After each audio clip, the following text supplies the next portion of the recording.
We're live. All right, great. Thank you very much. I'll just sit down real quick. So I guess we have 5 minutes real quick. And really our strategy, and I think the biggest issue is, they want to change the wage to where really the market is in the area, right? That's what we're trying to negotiate against? Yeah, my understanding is they're trying to negotiate down using a clause in the previous agreement that says that wages will be decided upon the average of certain companies, and it was intended to be a competitive wage, not a way to reduce wages. So that's interesting. Because it probably could be defined either way, but that's my understanding. Did you read I believe we're supposed to look at the confidential information thing in this meeting, like the 1985 part? I think that's in step 3 after we do the, we come together and we negotiate a wage, and then we go back and read that confidential information 1985 together. Okay. After we've, me and Janie have talked about a wage, and then we come back and negotiate a final wage. Okay, so right now we just work on the 2 that we read, the 1978 and 1983? Correct, yeah. All right, got it. And so for our strategy for this, for me, it seems like our company is making a profit in an industry where they're not making profits. Companies are going out of business. The companies that we're looking for our wage to finalize our wage from, their profits are low, but ours are high. And so it seems to me that even though we have that clause that they can lower it to the industry average, our biggest point is that we're outperforming them. So if anything, I feel like having it stay the same rather than increasing would be a good, try and meet in the middle. Does that make sense? Yeah, I agree. And in fact, I was looking at when you look at the difference between the 1978 and 1983 negotiations, the 1978 was still a very, it seemed still to have kind of the paternal kind of feeling where there was a lot of communication going on between management and workers. Workers had a lot of freedom. Management trusted the workers to do, stuff that, there was some, there's a little bit of contention building in between, okay, what do we get? But what's interesting about the 1983 negotiation is there were a lot of concessions. Let's see, because they said, okay, we really don't want the plant to leave Deloitte. And so they agreed to a lot of basic concessions on that with the group incentive program was eliminated. The cost of living increases were used to supplement any falling real wages, but new hires weren't affected by that. Only people that were previously under contract would get that money. They reduced worker autonomy. There was a no strike agreement put into place, and then the Me Too clause was added as, hopefully to protect the employers. It says they pegged Baxter wages and benefits to other 5 top consumer companies, and it says the union identifies the 3 companies it prefers, and then the base rate was set at $10.69, and then I'm looking at this thinking, they made a lot of concessions to keep that factory in place.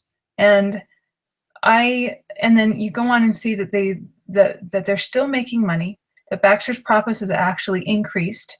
So my argument is it's increased because you have a great employee base. And we made concessions, we did what we needed to do. That is why, and somehow that thing we learned about decreasing wages or things like that don't necessarily improve your profit base. You've got to have a balance with the morale and the people that work for you in order to be profitable. And so, yeah, I think we have a pretty strong case for saying, except it says the other plants have already settled at $9 an hour.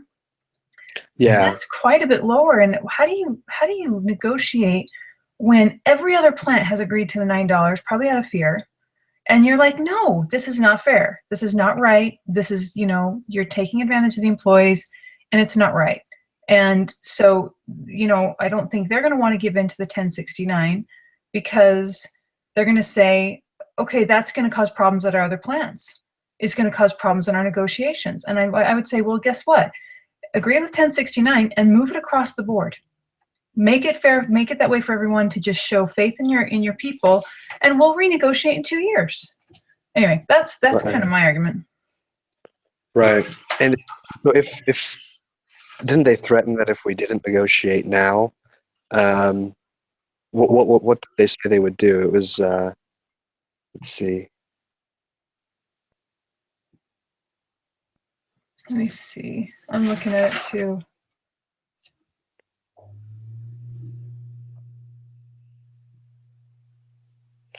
I don't know that Oh yeah. it's. So if we didn't negotiate, then they would go to the Me Too clause and reduce our wages based on uh, the Oh, industry.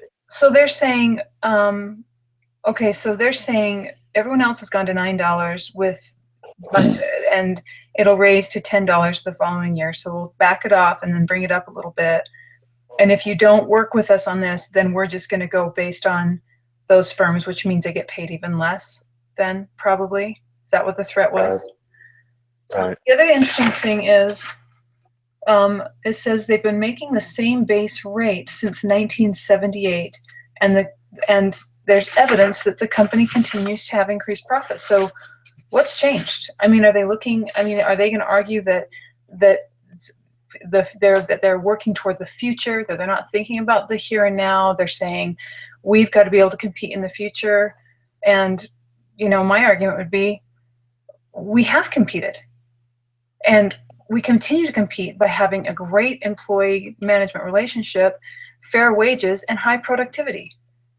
So and obviously other companies that have lowered their wages have actually gone bankrupt. So I really don't think it's reasonable to back off a wage that we've been being paid since 1978.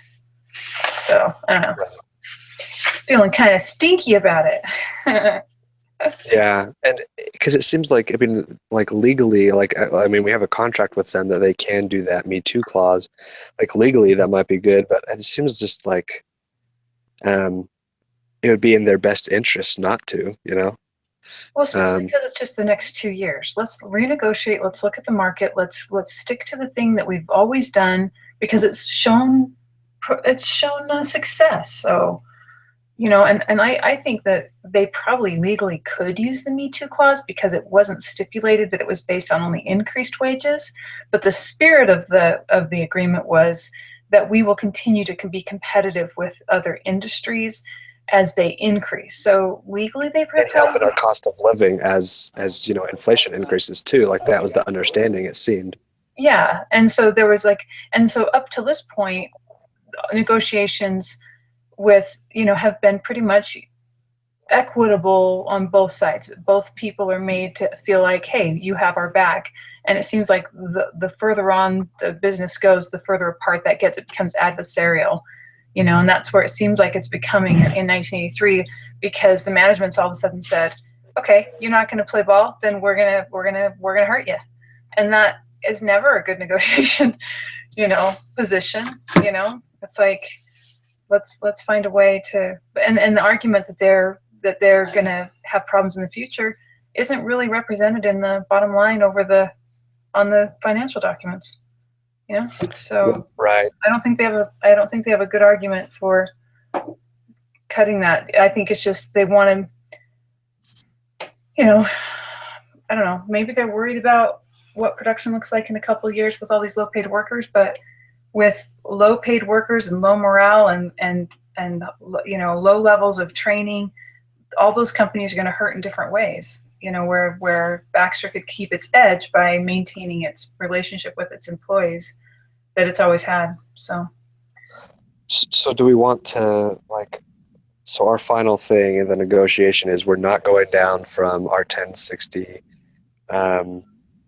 69. and we want to renegotiate in 2 years. Is that right? Yeah, and I think we probably ought to start the negotiation higher. It's like based on profits, there's no reason why Baxter shouldn't show good faith in the promises that they've made. I think we should probably negotiate above 11. I think that the negotiation paperwork says that we want 11.25 an hour, and then work from there down to so that 1069 is a concession, because it is a concession. Right. It's saying, okay, we will stay status quo until we see how things look in 2 years. But based on, previous activity with pay incentives and et cetera, with them having an increase in profit and cost of living and everything, there's no reason why, so I think anytime you go into, and I may be completely wrong because I hate negotiating. I'm the girl that goes to a garage. Well, I don't like garage sales, but if I do go to a garage sale, I just say, well, how much do you want for it? And I just give it to them. There's no haggling involved. But I always ask for a lower price. See, then you're perfect for this, because I think it'd be great to start out and say, well, this is what we want. This is what we think is fair. And it doesn't matter what else is going on in the industry. You have been profitable because you've been fair to your employees. So I think it'd be important to try to be non-adversarial. Try to, understand that we would like a higher wage. And if we can get higher than 1069, great.